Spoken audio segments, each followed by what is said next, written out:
Welcome, everyone. Thank you for joining us today. What a wonderful turnout. Many thanks to the School of International Development and Global Studies, the Center for International Policy Studies, and the Fragile States Research Network for organizing this event. My name is Rebecca Thiessen. I'm a professor in the School of International Development and Global Studies. I'm also the director of the University of Ottawa Gender, Peace and Security Collaboratory, and one of the co-directors of the National Research Network on Women, Peace and Security. I'll serve as the moderator today for this event, and I'm delighted to introduce you to our presenter and panel discussants. We have Rhonda Gosson, who is an author, as you now know. She's also a former Canadian diplomat, CIPS manager, senior advisor to the UN, to name a few of the many important contributions that she's made over the years.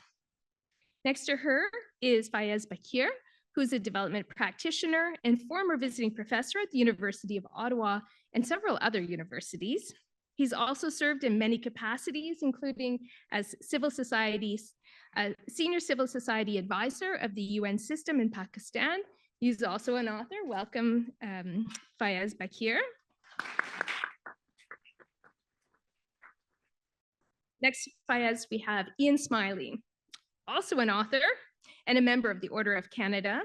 He's a former president of CACID, the Canadian Association for the Study of International Development, the former executive director of CUSO, co-founder of Interpares, among many other roles. Welcome, Ian. And we also have Lily Nichols. She has worked in numerous capacities previously at SIDA, including Director of Planning in the Afghanistan-Pakistan Task Force, among other positions, including Global Affairs Canada, Director of International Assistance Research and Knowledge, Ambassador to Panama, and until quite recently served as High Commissioner to Bangladesh. We're also really excited to have Lily join us in the School of International Development and Global Studies as a practitioner in residence. Welcome, Lily.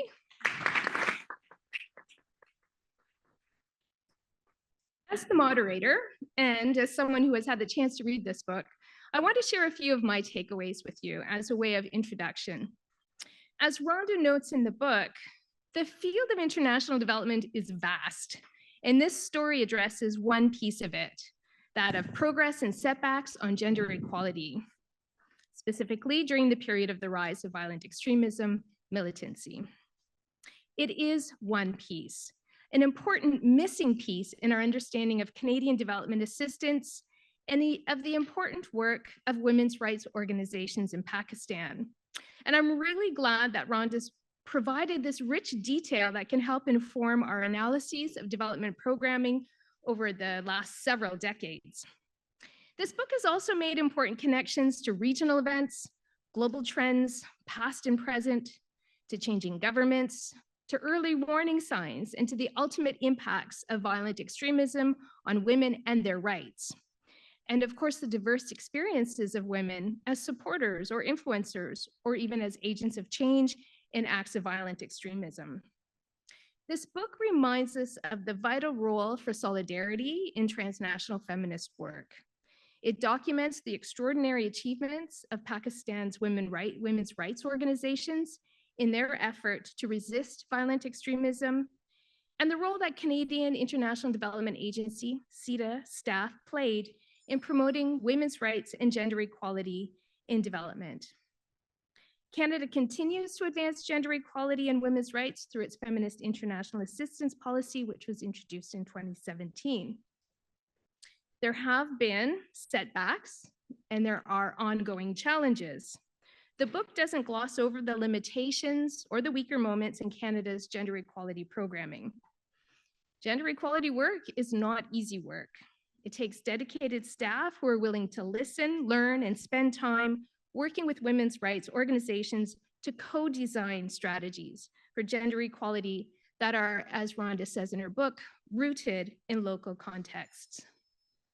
The detailed account that Rhonda shares with us in the 12th of February, Canadian Aid for Gender Equality during the rise of violent extremism in Pakistan, serves as an important record of events, of changes, gains, and losses information that can help us understand Canadian development programming in the past, in the present, and also into the future. I'll turn it over now to Rhonda to share a few more details about her book. So welcome, Rhonda.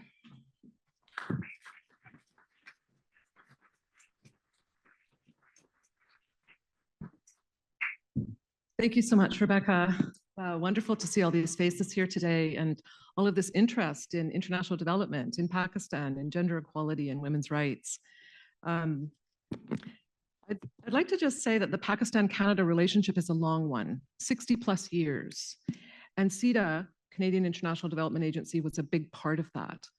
I myself worked in Pakistan 3 times over 3 decades during my career with CIDA. And it was during my last posting there in 2010 to 2014 that I heard about Canada's lost legacy on support to gender equality and women's rights and to human rights in the country. I was hearing from our previous partner organizations in Pakistan that this was a story that should be told, but I wasn't sure exactly why. But they said, you know, CIDA had been a forward-looking organization that came forward to support their pro-people, pro-women agenda from the 80s and 90s on. And so I thought maybe this is a story that shouldn't be relegated to obscurity and fall into, you know, digital files as so many aid successes and innovations tend to do these days. So when FIAP was announced, the Feminist International Assistance Policy in 2017, with an objective to fund grassroots women's organizations around the world and fund and resource women's rights movements, I thought I couldn't help thinking back to that work that CIDA had done in the 1990s, where we were doing just that, and where we built the capacity of a gender equality movement through funding their movements. But it was parallel to the Pakistan women's rights movement for gender justice, but I'm going to come back to that in a moment. So it was also evident by 2010 that there was a regression in women's rights happening in the country as a result of the security environment and the growing internal militancy in the country, mainly fueled by the wars in Afghanistan. This really became apparent to me the first time we went to visit CIDA's Women Economic Empowerment Projects in Punjab, in armored vehicles, under armed escort, after obtaining a non-objection certificate from the Ministry of Interior just to go visit some development projects. But I was also reading daily about the increased violence against women in the society, but also about the new women's protection legislation that was being put in place. So I began to ask myself whether gender issues were impacted by violent extremism. Since that time, research has really flourished on this topic, particularly from young researchers, produced a lot of evidence on the correlation between the rise of gender-based violence in a society and increased incidences of violent extremism. Now, this is a major theme of the book. And we now know that gender issues are deeply entwined with extremism and militancy, as we're seeing so vividly today in Afghanistan and even in Iran. Research by Professor Jackie True in Australia in particular, which was published by UNDP and UN Women, demonstrated this correlation between gender-based violence and terrorism, such that the former can serve as a predictive indicator for the latter. So it's clear that a relationship exists, although the causality is not fully understood. But her recommendations are for governments to monitor and track gender-based violence in efforts to prevent violence that can lead to political violence and violent extremism. This issue could not be more timely and urgent, given the misogynistic Taliban's regime in Afghanistan and the impact it has had in Pakistan, especially in terms of emboldening the Pakistani Taliban, which has similar ideological views, including those about women, to the Taliban in Afghanistan. It was the Pakistan women's rights movement, the Women's Action Forum, that first raised the alarm bells on the impact of policies and laws of the dictator of the time, Zia al-Haq, that were severely discriminatory to women and girls. It was their protests on February 12th, 1983, against the discriminatory laws that saw women arrested, beaten, and thrown in jail. That day, in the title of this book, is now recognized as Pakistan National Women's Day in honor of those brave women. The Women's Action Forum remains an advocacy group that does not accept any funding and never received CIDA funding. It continues to fight the opposing forces of women's rights on all levels in the country, But it was their efforts in conjunction with other groups and organizations that eventually mitigated the negative impact of the regressive laws on women and girls. So the Women's Action Forum, to me, signified the birth of the women's rights movement in Pakistan. And Canada indirectly supported these efforts. Through a series of women's funds, starting in the late 80s, Canada funded local women's organizations directly with small grant funds for institutional and project support. From grassroots all the way to the policy level, CIDA helped sustain their work and momentum. This built the capacity of a gender equality movement. Canada was, in fact, the first aid agency to start a major program of support to women's development. And I have a couple of colleagues here today who will remember that time in '84 when we landed in Pakistan to start a women in development strategy in Pakistan. But it led to 5 women's funds that were implemented consistently over a 20-year period. It wasn't a lot of money, but it was very strategic and direct support to the local organizations and their agendas. The third fund was about $7 million, approved in 1996, the year that the Taliban took power in Afghanistan. CIDA also funded Canadian organizations that were funding grassroots women's organizations, such as the Aga Khan Foundation of Canada, through its innovative and successful rural support program in northern Pakistan. But by 2007, Canada stopped all of these funds. And by 2009, the funding had dried up and halted to local women's organizations. So just as the Pakistan Taliban was gaining momentum and influence and ground, and at the height of Canada's engagement in Afghanistan, aid to Pakistan was dramatically decreased. It was a shock to both sides. But by then, these organizations had the capacity to organize and coalesce to obtain significant funding from the Americans and others. So we watched sort of, our longstanding partners march over to the Americans and obtain a $40 million USAID funding. So the same thing happened to CIDA's human rights partners, which went to the UK aid for a sizable funding as well. They used the same model as Canada had established. So we really laid the foundation, but Canada passed its leadership role to the UK and the US. It was sort of a loss for Canada and a loss for Canadian diplomacy, but the work sustained itself. But it was a critical time starting then, 2007, 9, 10, and on, for stronger efforts on women's rights, as I mentioned earlier. The gender equality indicators for Pakistan had dropped dramatically over the 14 years since the establishment of the Pakistan Taliban. The World Economic Forum Gender Equality Index shows Pakistan slipping consistently over those years to 3rd from the bottom of the index, just hovering above Afghanistan and Yemen. Since then, there's been a slight increase, but it's still quite low. And Pakistan is also rated amongst the worst performers by the Women, Peace and Security Index of Georgetown University. In 2019, it ranked 4th from the bottom, just above Yemen, Afghanistan, and Syria.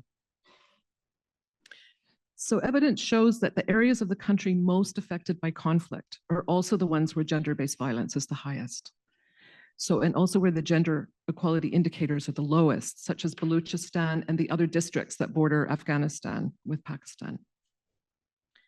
I was struck by the remarks at the Summit of the Future last month. The UN Assistant Secretary General for Counterterrorism gave a speech and posted a video saying that patriarchal structures need to be dismantled as they are being used by extremists to radicalize and to justify violence. He went on to call for the promotion of gender equality to build inclusive societies. And Pakistan, oddly enough, in recent years has recognized this link between stability, peace, and gender equality, and included women's empowerment and equal opportunities in education and employment in their strategy to counter extremism. It's embedded in their new national security policy. So if this is a recognized fact, then it seems that stronger women's empowerment strategies, eradication of political violence, and equality are critical to democracy and inclusive societies. I'd like to just end my remarks with a few lines from a poem of resistance from the 1980s by a woman named SIDGS, entitled The 12th of February. Just the excerpt. Those 200 women who came out on the streets were surrounded on all sides, besieged by armed police, tear gas, rifles and guns, wireless vans and jeeps. Every path was blockaded. There was no protection. They had to fight for themselves. I read the Charter of Freedom, and you The writing in front of us is large and clear, written on the wall. Are you unable to read? Not us, but you deserve to be murdered for being the enemies of light and truth, for being the murderers of love.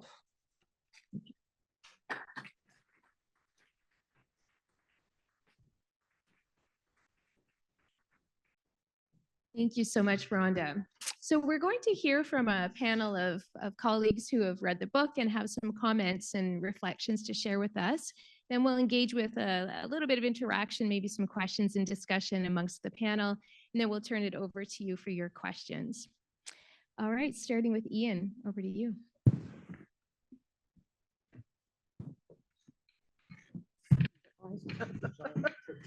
It is. Sorry. Well, thank you for inviting me to be here today. I prepared some notes because I couldn't keep to 5 minutes otherwise. First of all, what a great title, the 12th of February. In my estimation, this is an important and courageous book for 5 reasons. First, it tells the awful story of the war against women's rights in Pakistan over the past 4 decades, the relentless progress of Sharia law in the 1980s, the fallout from 9/11, the creeping shadow of Afghanistan, anti-Westernism and Talibanization, the advent of the hopeful Women's Protections Acts of 2011, and how things got even worse after that. Second, it describes the work of a small army of very, very brave women and civil society organizations in leading the struggle for justice and change in Pakistan. Here we see the schizophrenia of various Pakistans, notably the feudal Pakistan, armed and dangerous and fearful of change, overlapping with a thoroughly modern Pakistan populated by clear-headed people who are as well educated and as well versed in the benefits of democracy and development as any on the planet. Third, it asks important questions about human rights versus culture and what role outsiders, especially Westerners, can play in such a debate. Rhonda writes, the human rights versus culture debate, the definition of gender as identity, the politicization of the definition of culture, and the accusations that criticism of harmful cultural practices is racial paternalism, neocolonialism, and cultural imperialism are all minefield debates holding policymakers hostage to the culture question. She quotes an observer of the Taliban in Afghanistan who says, this is not cultural, it's criminal. Fourth, the book chronicles the evolution of Canada's aid program in its understanding of and support for gendered human rights in Pakistan. This in itself is rare enough. There's little reflection in the public domain of anything to do with Canadian development assistance. Even internally, lessons are not learned, and those that are learned are rarely remembered. Between 1989 and 2009, SIDA, as it was then known, became the preeminent donor in Pakistan where gender and development was concerned. It wasn't about the volume of SIDA spending. In the general scheme of things, it wasn't great. But for Pakistanis and for other donors, SIDA was the go-to organization for knowledge and experience in the sector. I might add that it was also the leading donor on issues related to the environment, led by its support for IUCN and the Pakistan environmental strategy. And then, as Rhonda said, all that changed almost overnight. SIDA stopped funding Pakistani civil society organizations. Its gender lens went out of focus, and it abandoned the environment.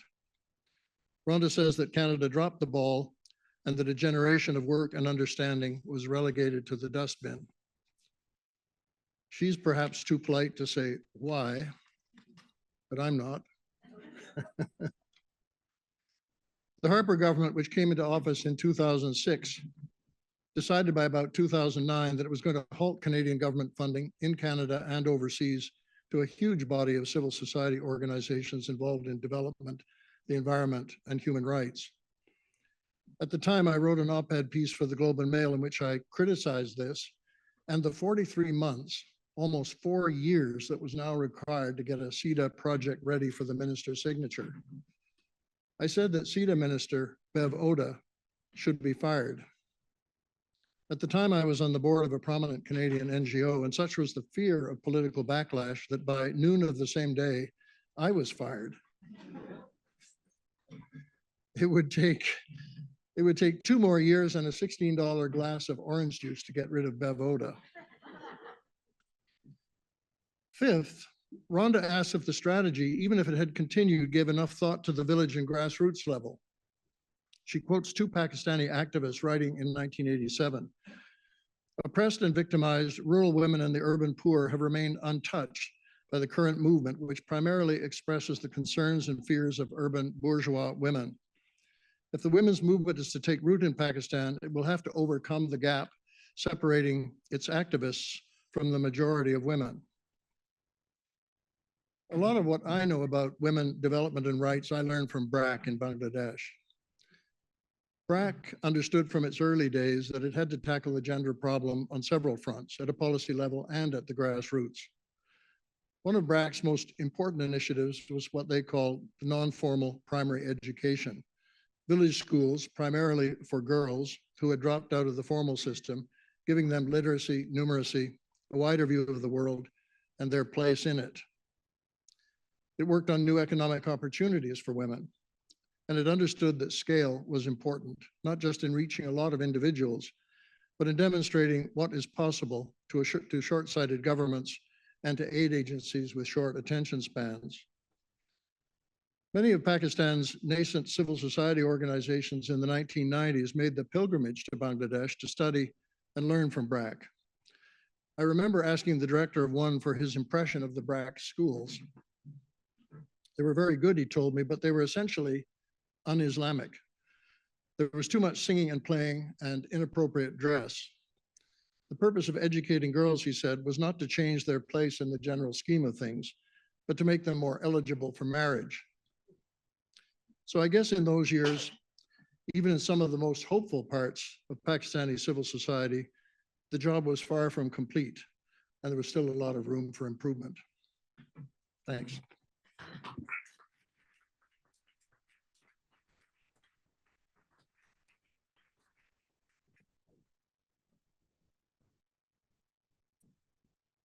And all right, I'm turning it over now to Fayez back here.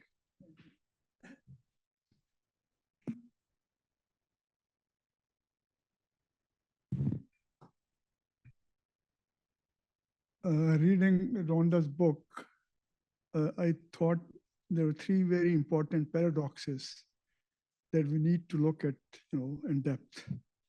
And I thought I should share my views on them with you. One is when you look at Pakistan, our rural elites are very good at projecting as if we are overwhelmed by the religious lobby and the religious organization, and they have taken over Pakistan and they are completely helpless. If you look at the last election, which was held in British India to decide the fate of India, Muslim League, which was a secular party, received 87% of the Muslim votes. And all the other religious parties were wiped out. And since then to this date, secular parties always receive the majority vote. But they make the excuse to cover their crimes and to make the changes against the will of the people. They weaponize religion. So it is very important if we want to understand the role of religion in Pakistan. And discriminatory laws passed in Pakistan, they were introduced by the secular leaders, both military and civilian. So religious parties never had enough votes or seats in the parliament to introduce those laws. Starting with Ayub Khan, who wanted to contest the election of the president, and no one was, courageous enough to challenge him. Fatima Jinnah, who was sister of Jinnah, and she decided to contest against him. And he approached mullahs to give a fatwa against her that a woman cannot become a head of state. So he was a very secular military leader. Then he was the person who created Islamic Ideology Council, that any law passed in the parliament has to be approved by them. Mullahs had no power. Then came Zulfikar Ali Bhutto, who was again a hero in terms of popularism, secularism. And he is the one who introduced ban on the sale of alcohol, declaring Friday as a public holiday instead of Sunday. And then passing a law against Ahmadis, declaring them a religious minority and depriving them of their rights, equal rights for citizens. He was a secular man. So all these, leaders, whether military or civilian, they received votes, in the name of secularism. They came to power in the name of secularism, and then they used, weaponized religion. So this is one thing we need to look at. Just looking at the surface, we can't understand the situation. Second is militancy or violence. There are 2,000 women on average who are killed in the name of honor in Pakistan every year. And this is done by informal courts, traditional community, under traditional community justice system. And who sits with them when they're giving the verdict? Elected representative, member of National Assembly and Provincial Assembly, Deputy Commissioner, Superintendent of the Police, all these guys are present there. Our state is hand in glove with them. But then if you ask them for explanation, they will blame it on religion. They will never even take that it is not even in tribal tradition. It cannot be done. You look at the tribal tradition in Pakistan. There are certain rights for women which are guaranteed. And this brings me to the third point, which is, again, you see a paradox, because these are long-standing problems which have been there for centuries. And so 1 year or 2 years or 3 years project funding framework cannot be that helpful. The long-term needs and the short-term support available. So this problem came up, and USAID came up with a very interesting creative solution, which was successful for some time. But donors like our government, they're very good at forgetting whatever the successes are. USAID found a very interesting solution to this to continue funding, and the problem. They established a trust for voluntary organization. The deal was that Pakistan had been for a couple of decades importing wheat from USA under, PL40, Public Law 480. And they were even not able to pay back the money they owed USA for importing wheat. So they made the deal that we'll do a debt swap. You don't have to pay us back in dollars, but whatever you owe you in rupees, you convert it into a trust fund and use it perpetually for giving grant funding to local organizations. So that is the kind of solution you need. So no case study has been done, because in the case of Pakistan, I think that success is always an orphan, and if failure has so many fathers. So whatever successes there are, we ignore them. So these solutions are possible. If we understand, to sum up, my teacher, Akhtar Hamid Khan, used to say that development is like growth of a tree or a plant. So you need a botanist's point of view to understand how things change. But donors use an engineer's point of view, how you lay the bricks. 1 and 1, 2 together in so many days, you will build such a high wall. So that is not how things change and develop. So that kind of option is still there for Canada, for other donor countries, to create a system which supports these organizations in perpetuity. So these are the paradoxes I think we need to look at. I'll stop here. Thank you so much.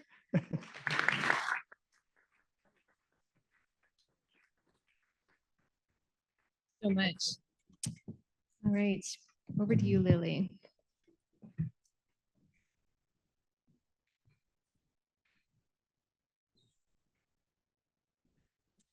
Good afternoon, bonsoir. So great to see so many familiar faces out there, some real cutting edge development practitioners, as well as the younger generation. And Above all, I want to thank the University of Ottawa for inviting me to be part of this eminent panel, but especially Rhonda for writing this book. And as a lot of the commentaries have mentioned, the book is full of really relevant lessons learned or unlearned, insights, and it is so significant for what is happening now in Canada and internationally. So what I wanted to say, maybe focus on, is three observations, three reactions that I had in reading the book, which I very much enjoyed, and maybe explain the significance of them. So one observation is about FIAP, the link to FIAP, Canada's Feminist International Assistance Policy. Two, I want to talk about the link to the IPS, the Indo-Pacific strategy that Canada launched in 2022. And finally, because we're in a university, I want to talk a little bit about geopolitics and the tensions between realism and idealist approaches to international assistance. And even though it's not a theoretical book, but there's a lot there. There is a lot there conceptually, but there's also some theoretical implications in there as well.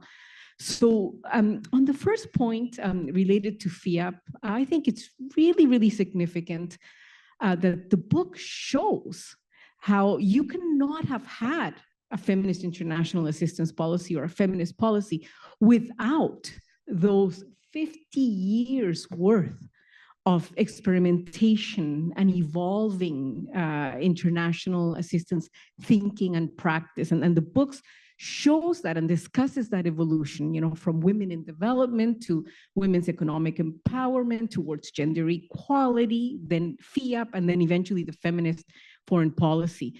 But this is a key point because if the FIAP is a transformational policy, and the premise of the FIAP is basically that, you know, you need to invest in women's empowerment, in women's rights, in women's organizations. You need to invest in women's participation in order to reduce poverty and to create a more prosperous and peaceful world. But to do that, you need all that background, all that experience that, you know, we've been involved in as Canadians, and of course with our development partners over the years. Now, this is important because of what it implies for the future. So if governments change in our own country, and if, as governments often do, they decide to change and shift policies, it's important to remember, right, that these things do not grow automatically. Like it's important not to abandon that long continuum. So one of the things that I think is really important about the book is showing that development continuum, showing how people contributed to it over 50 years and how it was cumulative. It doesn't happen overnight. And if you discard it or disband it or abandon it, you're not going to be able to save that or to recapture it overnight. So very important premise implicit in the book at this time in history and in Canadian foreign policy in particular. The second really important thing about the book, of course, it's that, you know, as Rebecca mentioned, it happens in South Asia. It happens in a dangerous neighborhood of violent extremism. And again, this is important because Canada in 2022 introduced an Indo-Pacific strategy. It's actually one of the most innovative and one of the most significant policy introductions in Canadian foreign policy in the last decade. It's a 10-year policy, and it's a $1 billion investment in which Canada commits itself to being a player in the Indo-Pacific, to staying the long term, to staying the course, to developing those partnerships, those networks. And the book shows us how, again, it takes years to do that. But if you've read the Indo-Pacific strategy, you know that strategy very much focuses, it's reacting to you know, what's happened in recent history in China. And the focus is more, as a result, in Southeast Asia, okay, and emerging Southeast Asian countries.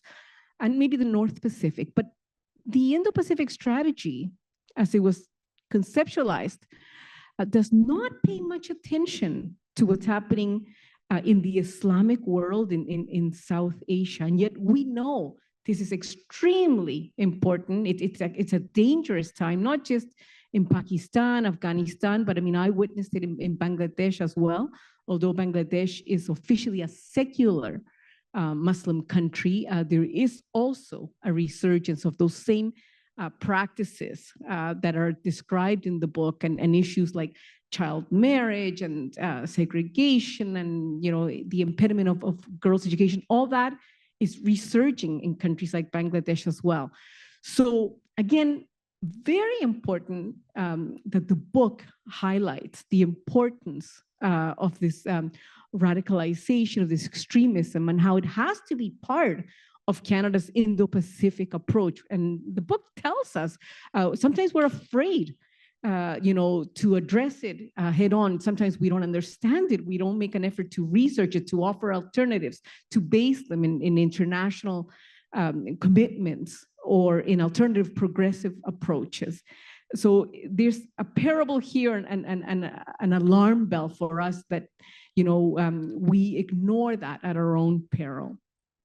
And then finally, the book talks a lot about geopolitics at large. And as we know, because we're living it right now, we've entered a new phase of a very violent world. It's a multipolar as opposed to the two-polar Cold War of the past, but it's an extremely violent time. And it's a time where some would say Canadian foreign policy has to shift from idealism towards realist approaches. And here, I think it's important to realize that, and the book describes this when it talks about Afghanistan in particular, it's not necessarily a dichotomy. This is a big debate in foreign policy and universities among practitioners like you. Is Canadian international system altruistic, idealistic, or is it realist? Is it about haute politique? And of course, it's both. I mean, the reality is that Canadian foreign assistance and development has always been an instrument of organizational and foreign policy interest. So it always has elements of idealism and instrumentalism built into it. So very important to keep this in mind as well as we enter a new phase, a very multipolar, very conflict-prone age. So thank you to Rhonda for writing the story, not just of the story of what happened in Pakistan, those committed to it, but also for writing a story that has so many useful insights and parables and lessons for what we're living right now. Thank you.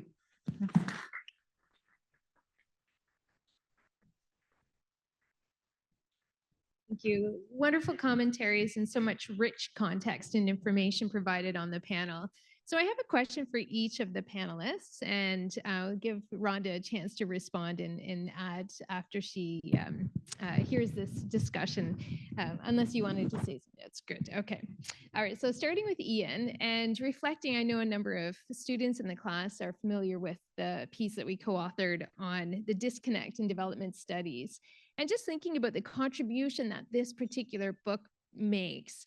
Can you explain a little bit how this book is so outside of what we normally see in terms of literature in the field of international development, just in terms of the limited documentation of SIDGS work, and what are the implications of that lack of information?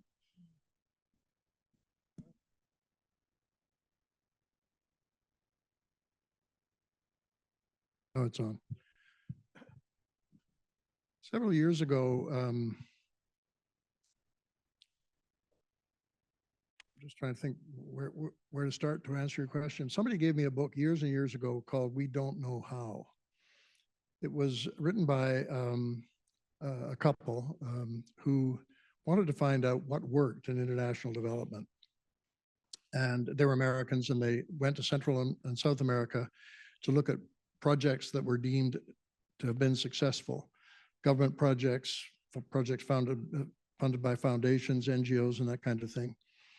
The only condition that they had on the projects was that they had to have been finished for at least 5 years, and be deemed a success. What they found was that none of the projects were actually a success. In most places, there wasn't much evidence that they had ever existed. The funding agencies and the supporting agencies had lost track of them and forgotten them. The lessons that might have been learned had not been learned. And so they called their book, We Don't Know How. We Don't Know How. And I think the worry about corporate memory in organizations like CIDA or any large organization have been around for a long time. For a while, CIDA had a corporate memory department. There was, I don't know how many people, maybe somebody here worked in it. I think there were at least 10 or 15 people trying to pull out all the lessons that CIDA was learning and apply them to future programs.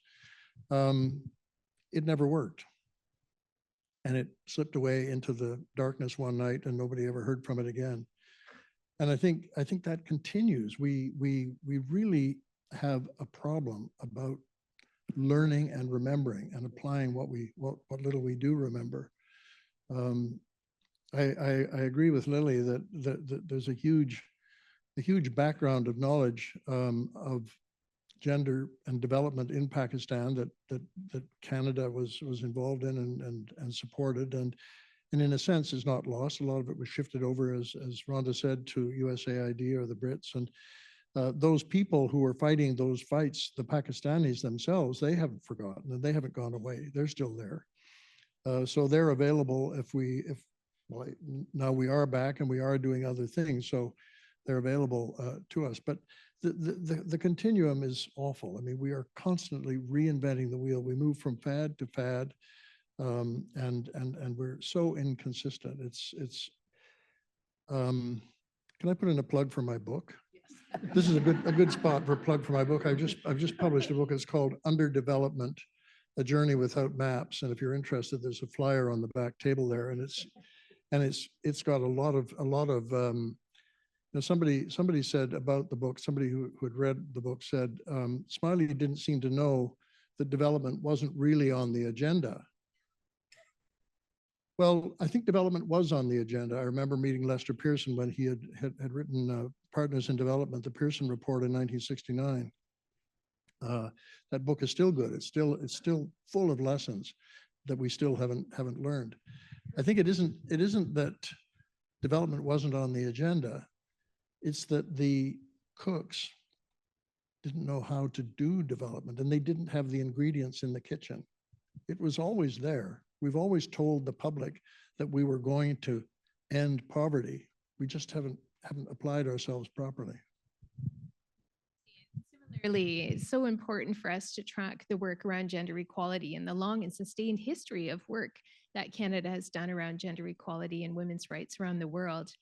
I think the book is also important because so many of us have relied on the human libraries of folks like Diana Rivington, for example, to explain to us these trajectories and their experiences, how programs have succeeded, failed, and how new initiatives have built on. And this idea of foundation is so important in Rhonda's book. She talks a lot about how current programming is really is possible because of a very strong foundation that Canada played a vital role in Pakistan. So thank you for your comments on that. It's, some of it is about, the reality is that we communicate a lot of our thoughts through our writing, and it's important for us to refer to the work that we've done and I think to encourage others to write their stories, because I think we need more of these stories in order to better track and to hold our governments to account, to show that this is something that has been an important part of Canada's work over the years. All right, so over to you, Fayez. Thank you for sharing the really rich and context-specific information. I was wondering, as you were talking about the weaponization of religion, what was your experience, or how are civil society organizations responding to this? Was there resistance, and what did it look like? And did it have some of these elements that we observe in Rhonda's book of resistance and pushback on some of these problematic practices that had negative implications on people's rights?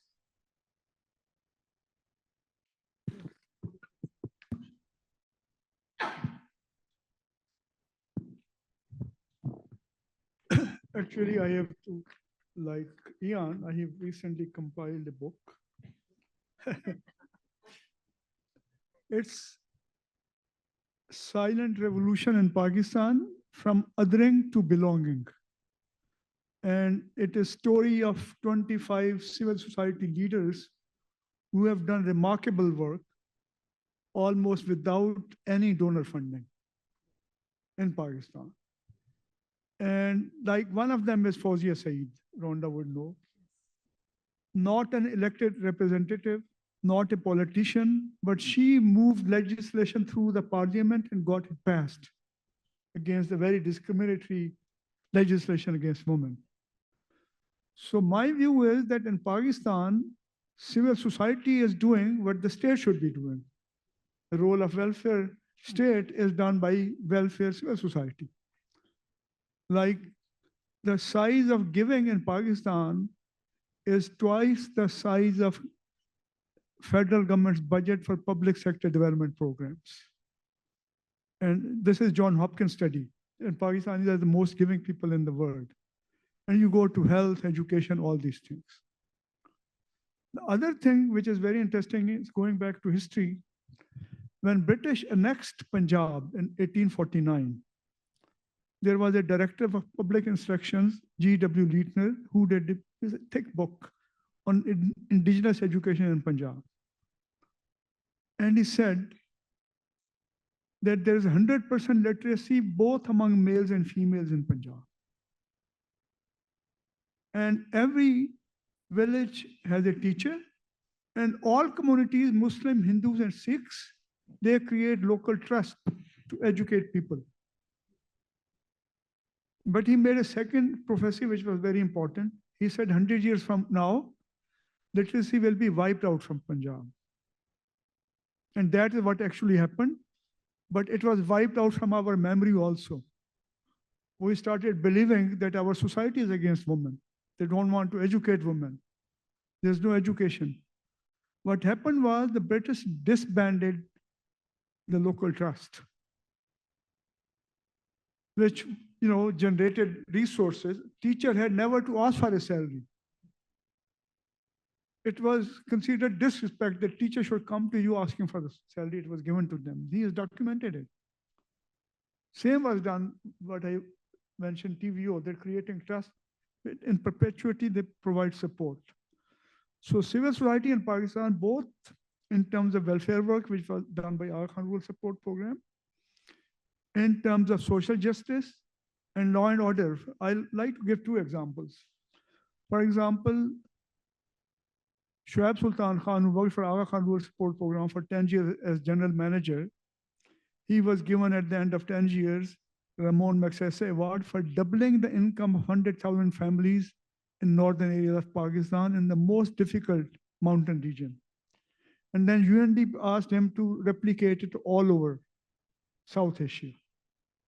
And he went to India, and the first state where he went was Andhra Pradesh, and their chief secretary, he said, we have learned from him how to alleviate poverty. Pakistan and India are daggered wrong. The other guy is Jamil Yusuf, who founded Citizen Police Liaison Committee for crime bashing in Karachi. He was invited twice by the Intelligence Bureau of India to train their officers how to fight crime. So Pakistani society has done, civil society has done remarkable work in all areas. I asked for funding. I was not given funding by anyone, so I recorded their interviews. So the book is coming out. Thank you for that. And over to Lily. So a lot of people are asking what has changed under Canada's Feminist International Assistance Policy. What's different? And maybe a good question is to ask, what has stayed the same? What are the benefits of doing some of the same programming over long periods of time? And what are some of the challenges? And what are some of your observations of Canada's longer history of doing gender equality work? Have things changed much under FIOP, or are we doing more of the same but better? What are your reflections on this trajectory?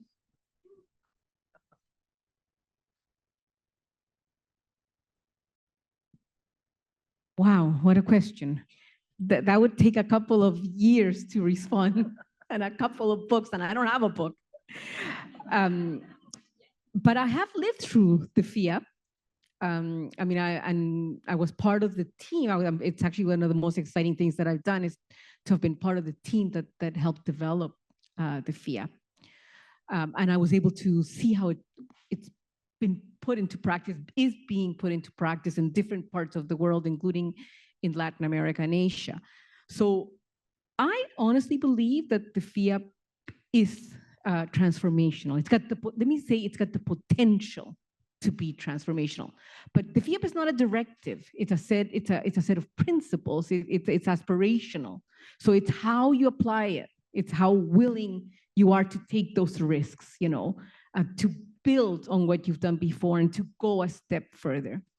But I do think the FIAP is cutting edge in the sense that it is a accumulation conceptually and potentially in practice of what's happened before. So the FIAP is human rights based, and we see in Rhonda's book how we gradually came to a human rights based approach to gender equality. It's human rights based, it's intersectional, right? And by that, of course, you mean that it takes into account not just gender, but other forms of discrimination. So it's got the potential to, and especially the foreign policy, the feminist foreign policy is intersectional. It has targets, it has funding, it has mechanisms.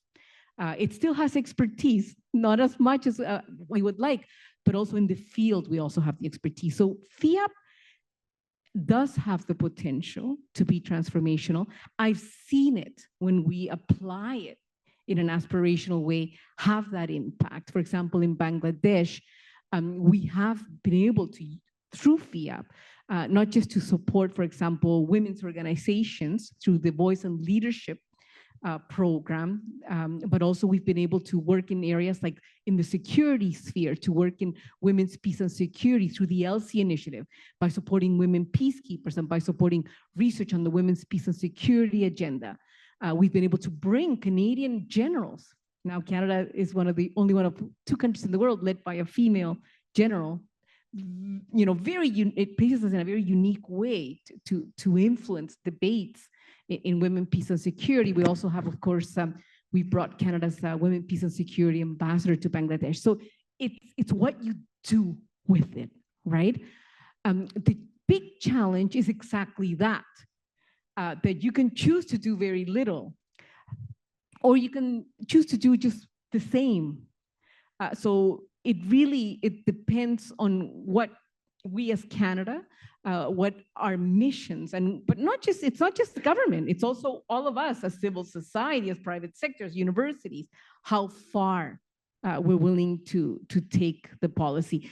It does have challenges in that when you are working in a context where there's a very conservative, religious paradigm that challenges it, it becomes extremely difficult. In Bangladesh, for example, we've tried to work on the issue of child marriage, and we've invested through Plan International and World Vision.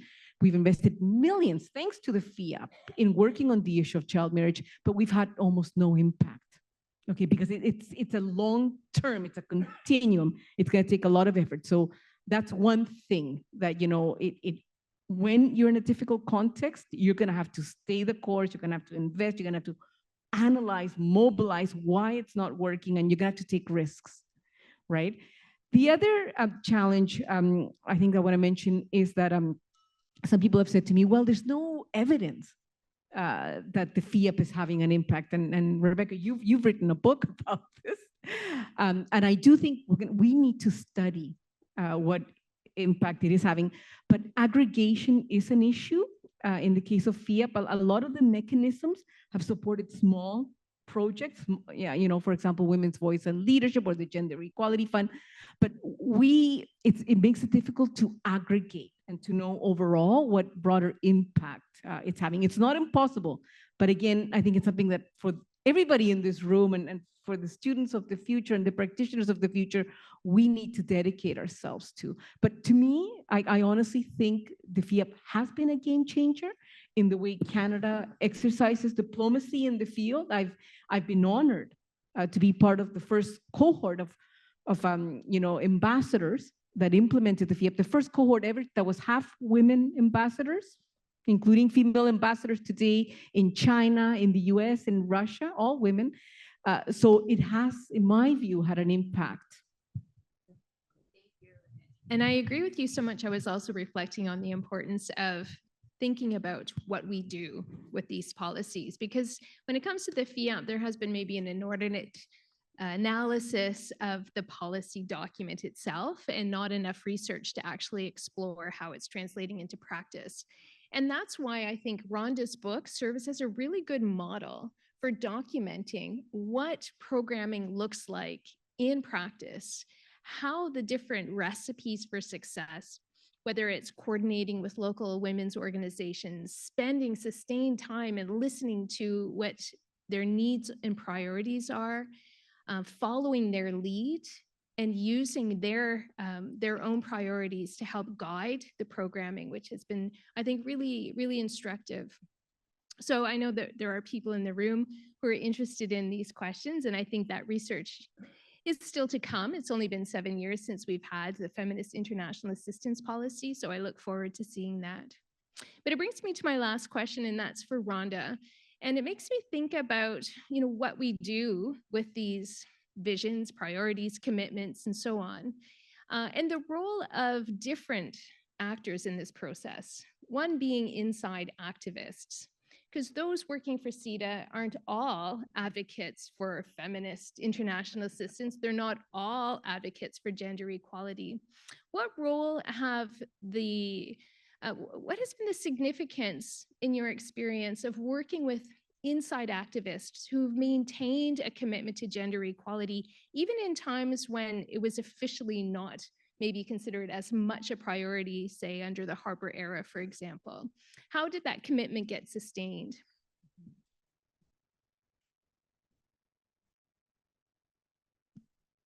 That's a very interesting question indeed. You're talking about inside CIDA folks, right? Well, I think there's a few of them here today who never, I think, once you're an advocate, you're always an advocate at some level on something. I know we have Elizabeth McAllister here, we have Linda Moffat here, we have all kinds of people here. So I think it does sustain, and there's networks that just continue going. I mean, if you're committed to certain work that you have a passion for, you're just going to continue, whether you're in government or you're not in government. It'll just continue. But I wanted to just respond to what the three panelists said just very quickly. Just to Ian, I wish more former CIDA people would write books. I wish more Global Affairs Canada retired ambassadors would write. And not just write about the country that they're in, but write about the policy work of Canada, the inside work, like what it's like, and document this. And I scanned the horizon, and there's not many writers coming out of our Foreign Service or CIDA, and it's unfortunate. I think the British are way ahead of us on that, the Americans as well. But I don't know if it's we're cautious in Canada, we're hesitant to talk about things. But anyway, that was my reaction. On Fayez, on civil society, Pakistan is an incredibly resilient place. Of all the dramatic things that continuously happen there, you'd think the country would have collapsed or something would have, but it doesn't.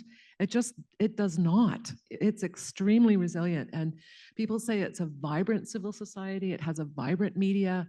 There's a huge extended family system that keeps things running, that high philanthropic contributions in society, all kinds of things keep it going. So regardless of poor governance, regardless of extremism and militancy, the country is just dynamic. And Lily, on the FIAP, you mentioned one thing about the FIAP, and that's targets. I recall the first Women in Development policy that CIDA had under Elizabeth McAllister advocated for targets and really spoke a lot about monitoring and targets and all of that. And it's so wonderful to actually see FIAP with that in it. And again, I think that built on the foundation from the earlier policies. So, yeah. All right, now it's your turn. Catherine, so we'll turn it over to you, the audience, if you have questions. There is a mic, so if you want to just get up, and we want to make sure there is a Zoom recording of this event. So the mic is really important so people who are not in the room can hear. So I ask everyone to use a mic when they're asking their question. Thank you. Please introduce yourself briefly. Hi, my name is Andy Tamas, and I've evaluated about a dozen USAID projects in various parts of the Middle East. One of the projects I worked on was an organization analysis and capacity development for the Ministry of Women's Affairs. I was a team leader in Afghanistan. And it was a very interesting exercise because the whole, this was when Hillary Clinton had been talking about the importance of gender equity and women's equity. And they had pumped a whole bunch of money into the Ministry of Women's Affairs, driven by a model which emerged out of UNIFEM. And UNIFEM was operating on an American individualist society kind of model. And we found that, and I'm trying to get at a point here in terms of what you found, that what we found was the model was driven by, it emerged with the best of intentions from a culture that was quite foreign to the environment in which it was trying to accomplish some benefit. And so we had some very powerful women, Afghan women, on the team, and they were basically saying that the United States, with the best of intentions, is creating problems which are foreseen by the host society as destroying the family structure. And that is a well-intentioned negative effect of gender equity work. I wonder, Rhonda, did you find that there were models of gender equity that emerged out of your environment, endogenous models, which were quite different than the models that were driving the policies behind the money that was being sent on that? That's great. Thank you. Let's take a few questions and then we'll have a chance for the panel to respond. Yes, please do introduce yourself. Good evening. My name is Camille Baudot. I used to work for SIDA, also work for the Inter-American Development Bank and for UNICEF. So first of all, I've just received the book yesterday, Rhonda, as you know, but I read until 1 o'clock last night to try to have as much as I could. Extremely well-written book. Really, I'm quite impressed with the writing. And also something I would like to say is that Rhonda brings us into a 40 years old journey in Pakistan. And a lot of us in the development world have worked, in Pakistan, in Haiti, in Cuba, in Vietnam, and, so we're supposed to be good in everywhere in the world and in every sector, a lot of us anyway. So I find that this focus on 40 years gender in Pakistan, we can really learn something. And we tend to avoid that, I don't know why, in this field. Okay, we jump from one subject to the other, and maybe politics bring us there, I'm not sure. So really congratulations for that. Also bringing the geopolitics in a changing world, a very fast changing world right now, is extremely important, because it's not only what happens in that country, but what happens in that region. And an extensive, zoom out. I always say to friends, zoom out if you want to understand what's happening. So my question is a little strange. In the beginning of the book, at some point you mentioned that sometimes women themselves can be an obstacle to improving their human rights. So I don't know if you remember that part in the book, and I was quite surprised by it, but we've been noticing that some places in Africa. So I would like you to respond on this, please. Thank you. Two more people who want to ask questions. So we'll, Tamris and the woman behind you who will ask questions, and then we'll have some responses. Hi, my name's Timreez, and I'm from Pakistan. Just flew in a few days ago.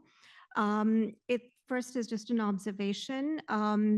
Something that I find that is very problematic in aid is that we have a book, and I'm sorry, Rhonda, I haven't read your book yet. We're talking about Pakistan and gender equality in Pakistan, yet there's no one on the panel. There's no woman from Pakistan on the panel who can talk about Pakistan. And I think that's one of the biggest gaps that we have in this sector is that we talk about people from a distance. So, and I also suspect that our perspective, being a Pakistani woman from the development sector, would be very different to what you present from your own experiences. And that's in terms of how we receive and how we understand aid and whether we feel that it's had an impact on our lives or not, FIAP or any other policy notwithstanding. The other issue is that the current generation of women in Pakistan, activists in Pakistan fighting for women's empowerment, are all anti-aid now.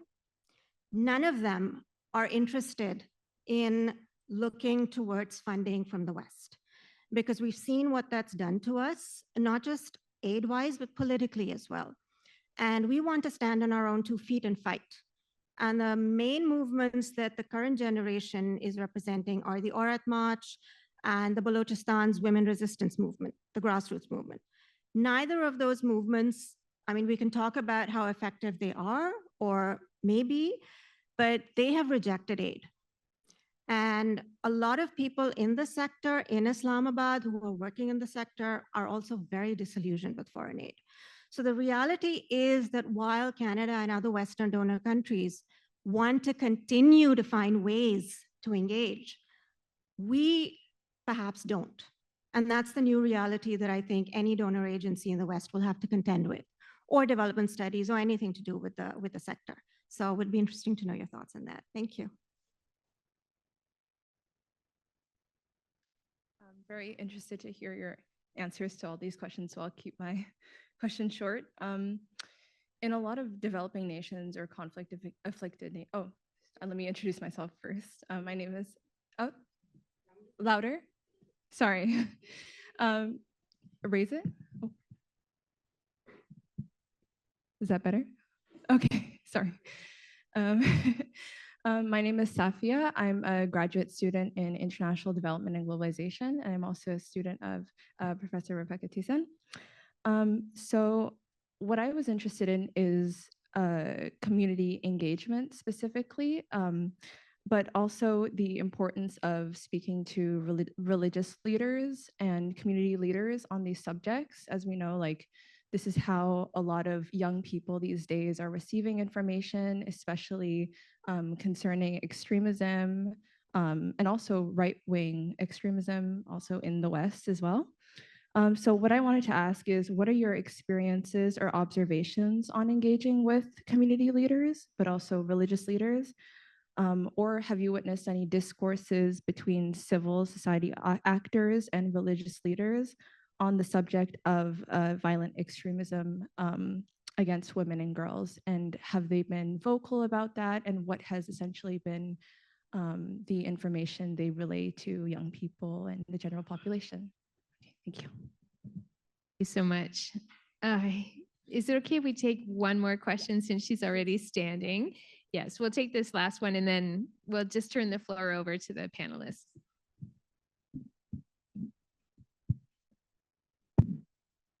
Thank you. First of all, Rhonda, congratulations. This is a terrific book, a terrific subject, and much needed to document the work of SIDA, and I support many of the comments that have been made on the importance of that. My question is triggered actually by one of the comments made earlier, which is that and I apologize, I haven't read the book, so you may have covered this topic already, but I was interested in the role of the regional role of women's organizations and in South Asia, sorry, just to be a bit more articulate on that.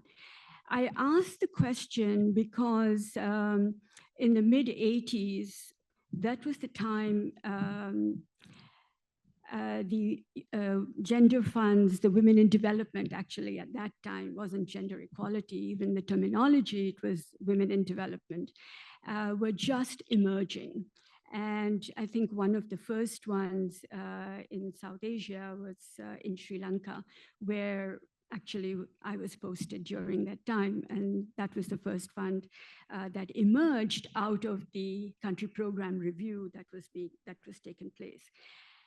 And the point on the regional was quite interesting because in the consultations that took place for the preparation of the country program review and the development of the Women in Development Program, the first sort of separate entity, which was not part of the Canada Fund, but it was a separate one, was that this was asked for by women's organizations in Sri Lanka.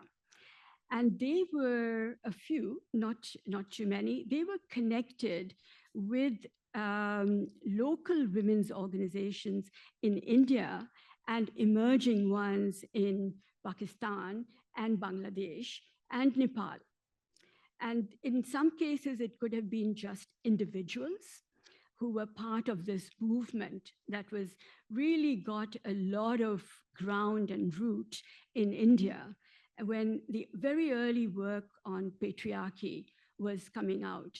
And this is, the early discussions from Nairobi in 1985, and which led to a lot of research on the economic aspects of gender inequality, as well as conscientization and the need for conscientization by women for women. And this, I'm picking up on a few points that came up where, it was said that aid from outside was not the thing, but also that women can be their worst enemies. And so this was emerging as a very, strong line of thought, and a lot of writing was coming out from the Kali press in India. So I wanted to ask is, did this play a role in the women's rights movement in Pakistan? And if it has continued, and just to learn more about it, because it was seen really as a very important support, particularly for countries like emerging ones in Sri Lanka, but also Pakistan, where there were so many restrictions. Thanks. Yeah, apologies. Yeah, I should have. I wanted to congratulate Rhonda, who's a close colleague from SIDA days.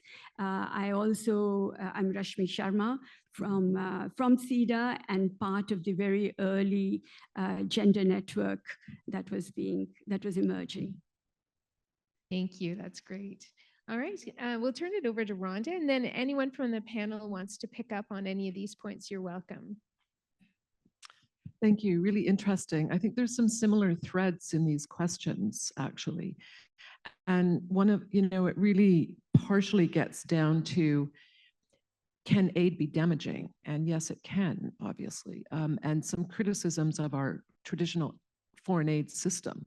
And absolutely, we have to criticize that system. I mean, I think there's been a recognition for a long time that there's problematic structures there.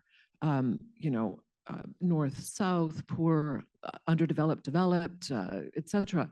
And, I think changes are taking place, though, in global institutions, probably more than our bilateral aid agencies.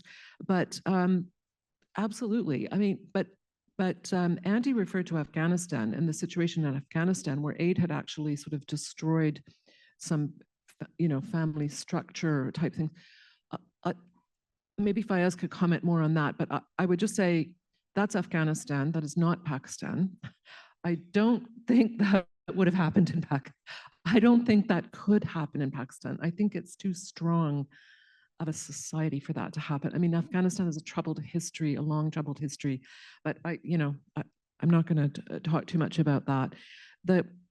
how women are custodians of cultural practices, traditional, often harmful traditional practices. Yes, indeed. Women can be custodians of that, and we know what it takes to break some of those patterns. But Tamara's, your very insightful comments about how there's no Pakistani woman on this panel, I think we tried actually, but we have a good gender equality male Pakistani on the panel.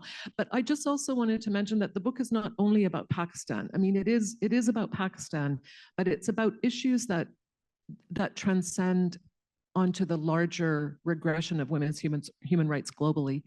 And there's a lot of lessons there for all kinds of issues, not beyond Pakistan's borders. So it's not just only us talking about Pakistani women, but also learning from a process that took place there. But I will say, Pakistan's had a long history of development aid and a lot of development aid. I mean, for 60 plus years, billions and billions and billions of dollars going in there. So, there's also a sort of system that's developed around that in Pakistan. And there's been a lot of gaming of that system within Pakistan. So, I think it's a difficult issue to discuss on both sides, and how even aid donors want to get around that, they cannot. Because there's a strong system already built up there that knows how to deal with donors, how to deal with the money coming in, et cetera. So there's a lot of complexities there, but still there's good work being done despite all of that. I think that there is good work being done. You mentioned a couple of new movements, the Baluchistan movement and another one, which are really interesting, but they're very, very political from what I understand. No, not the Baluchistan one? Oh, sorry. Well, all the missing persons in Baluchistan, the concern of the military, the political activists.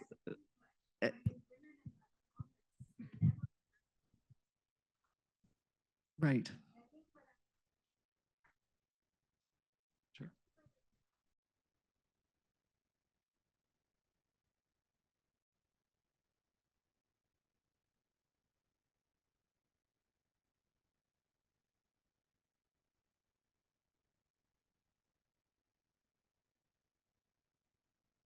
Absolutely, absolutely. And they don't need funding from donors. Absolutely. And they don't need aid funding, that's for certain. No. But they could use their voices to be amplified by the international community on their behalf. That's another issue that doesn't require money, but it requires sort of international support for the rights that are being advocated there. But we could talk more about that. And the question on the community engagement and engagement with religious leaders, the research that I was looking at on gender and security, I think the researchers really had engaged at those levels through their research. So it was really fascinating reading that and looking at how they had gone into countries and worked and really thought about things. And I do know of a couple of policy institutes in Pakistan, for example, that are really engaging with mullahs and engaging in a dialogue there. I mean, that's all Pakistani led. And it's a local policy think tank, the one I'm thinking of. But without some foreign funding, I don't think they'd be able to pay their staff.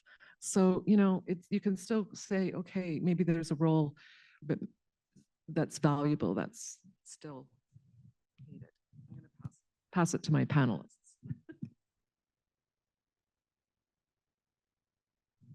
No, actually, both of your points are very well taken on gender issue and foreign aid. On gender, actually, my wife was invited, so I'm sitting for her. She didn't come, she was busy with something else. But on a lighter note, in 1992, UNDP decided a gender policy, gender balance policy. So they invited 6 highly professional women for interview. They invited my wife also. She again refused and she gave my name and I was selected for the job. Anyway, but this is important. I think there should have been one. On foreign aid, I think there are different dimensions we need to look at. It is a mutual contract, mutual arrangement. So Pakistan took foreign aid and it is not able to pay back its even interest on the debt which we have been taken. And AKRSP took foreign aid and they doubled the income of 100,000 mountain areas families. So both the possibilities are there. I think the way Rhonda is looking at this is she looks at it as a form of solidarity. So having solidarity with the women of Pakistan. But it is their decision whether they accept that solidarity or not, whether they see their interest in this or not. So it depends very much on them. So we cannot say receive foreign aid or not. We can, this question needs to be framed differently. And you are right, what women of Pakistan are doing, I mean, even during Zia-ul-Haq's time, we have very intelligent, courageous, outstanding women. And Zia-ul-Haq had a very incorrect assumption. He thought he will cow them and he will be able to overpower them. They showed to him. And there's a long list of women who gave their lives fighting for this cause, including Benazir and Sabine Mahmood and Parveen Rahman and Zille Huma and so many others. So Pakistani women are very courageous and very resourceful. They don't need aid, but if aid is offered to them and they use it, they can use it very productively.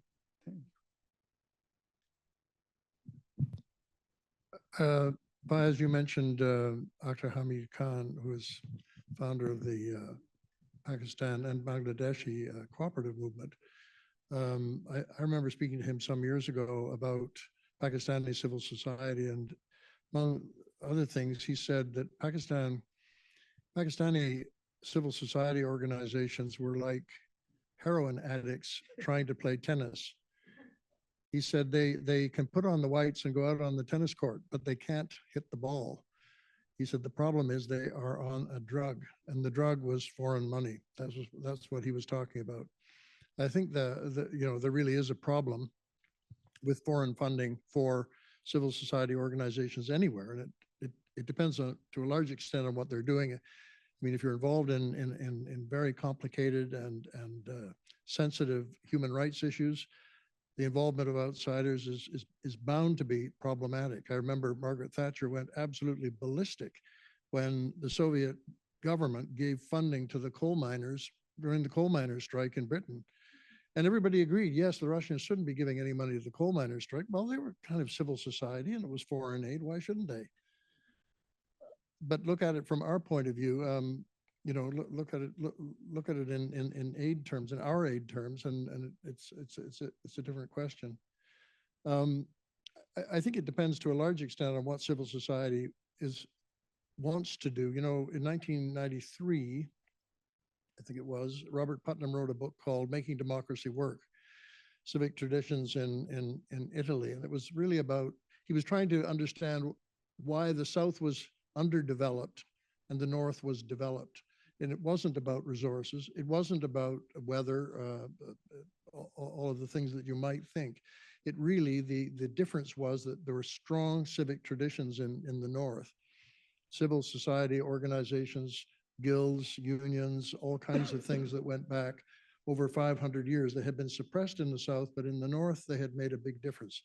And they were able to hold the government to account. And this business of holding government to account is really important. I mean, it's a part of how we understand democracy. Civil society organizations are not just there to deliver welfare and relief and things that government can't deliver. They're there to hold government to account. The relationship, though, when you come to the funding side of it, is very tricky. I'm sure women's organizations, whether they need money or not, whether they want money, whether they have relationships with outside organizations or not, it really is a tricky business. And it's especially tricky when governments are involved.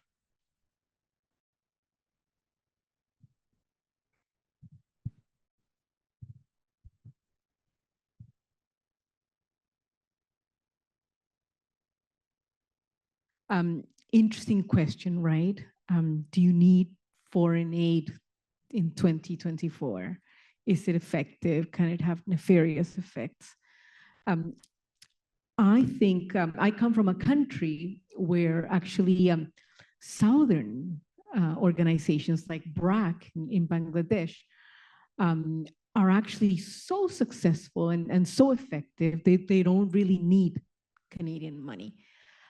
But what they themselves say, it's not that we need the money, but we need you to accompany us, to work with us in solidarity.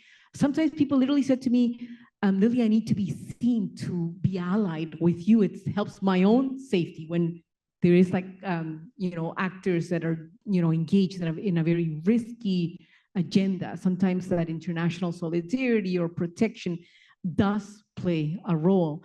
And when I look in my own life at instances where I saw major social change in the world that I didn't think would happen.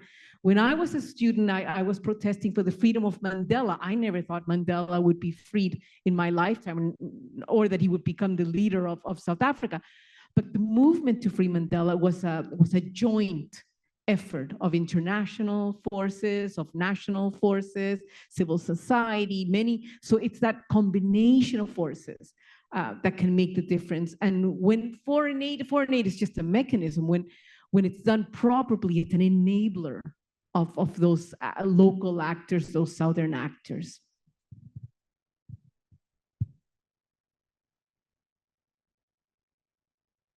So thank you. I just wanted to check to see if Rhonda had any further responses. I just wanted to bring it in the last comments back to the book a little bit and the significance of the book in documenting what happened over this 40-year period. I mean, and this maybe doesn't jive with the vision that we have of the world or what we want to see things happen, how we want to see things happen in the future. But it tells a really important story of what did happen. And that is a gap. We don't have that kind of documentation. And what that story can tell us is what worked and what didn't work. And it can then lead us to some better solutions. It can inform us about the nature of the solidarity, the nature of the relationships, which ones worked and why in the context of foreign aid. And it can also serve us as a moment in time. So it maybe isn't the formula for 2024 and beyond, but it is a moment in time. And I think it's really important for us to understand what happened in that context in those roughly four decades, and the impact that Canadians had, but also the relationships that were built as a result of that work. So I really just want to take a moment first to thank you all for coming.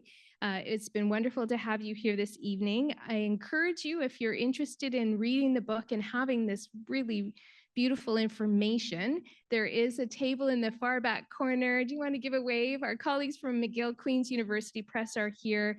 You can purchase a book over in the corner. Rhonda's here. She can sign it for you. I must remember to do that before she leaves also. And then please join us for further conversation informally. The back of the room, there's some light refreshments. Thank you all for coming. And most importantly, join me in thanking the panelists and Rhonda Gosson for this extraordinary book.